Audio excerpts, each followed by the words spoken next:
NEET paper leak मसले पर लगातार सियासी शोर हो रहा है। बीजेपी क्या कुछ कह रही है, सीधे आपको लिए चल रहा है।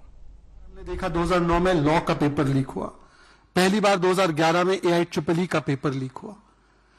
ये हर साल पेपर लीक होने की जो प्रथा चलती थी और अनेकों स्ट्रीम्स की, वहां से हटकर आज हम ऐसी व्यवस्था में आए 2014, 15, 16 के बाद, जहां पर मल्टीपल एजेंसीज मल्टीपल पेपर जहां कराती थी, बड़े विनम्रता से मैं कहना चाहता हूं, जिसमें कोई अकाउंटेबिलिटी नहीं होती थी, उसको स्ट्रीमलाइन करके एक प्रयास किया गया कि जो एग्जामिनेशंस है वो स्ट्रीमलाइन तरीके से हो, उसकी अकाउंटेबिलिटी हो। पिछले वर्ष भी 1,30,00,000 स्टूडेंट्स ने अलग अलग परीक्षाएं दी हैं। इस वर्ष भी 80 लाख स्टूडेंट्स लगभग ने अलग अलग परीक्षाएं दी हैं। हमने देखा है कि किस प्रकार से सरकार के अनेकों प्रयासों से, ईमानदार प्रयासों से, एक्सेस टू एग्जामिनेशन बढ़ा है, क्योंकि रूरल सेंटर्स खोले गए, सेमी अर्बन एरिया में सेंटर खोले गए, गांव तक एग्जामिनेशन देने की व्यवस्था बने। यह प्रयास लगातार किया गया है, क्योंकि एग्जामिनेशन देना कुछ शहरों तक का मामला नहीं हो सकता, गांव और सेमी अर्बन एरियाज में भी यह व्यवस्था होनी चाहिए।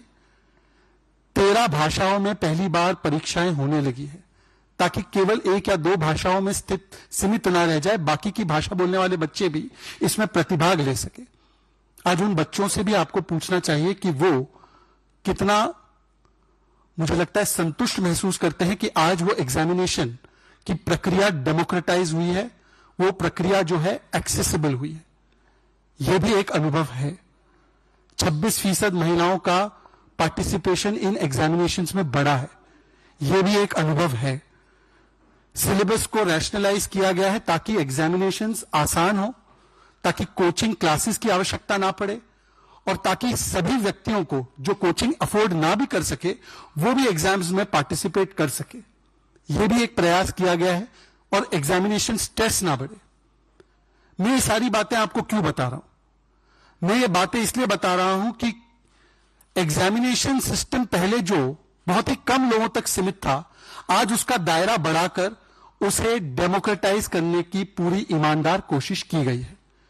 फिर भी जैसे मेरे वरिष्ठ साथी ने कहा है, बड़े विनम्रता से मैं स्वीकारता हूं, 24 लाख बच्चे अगर किसी एग्जाम में बैठते हैं, 4, 5, 6 सेंटर में कहीं पर कुछ अनियमितताएं होती है, उस पर सरकार पूर्ण तरीके से संज्ञान भी लेती है, उस पर जैसे जैसे इंफॉर्मेशन आती है कार्रवाई भी करती है।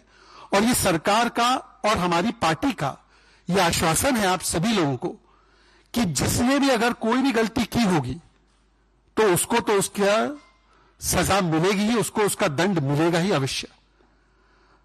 आपने देखा होगा कि कल भी प्रोएक्टिवली जब सरकार को पता चला कि नेट के एग्जामिनेशन में कुछ विसंगतियां हो सकती है, तो उसको तुरंत तरीके से रद्द करके सीबीआई तक उसकी जांच को सौंप दिया गया।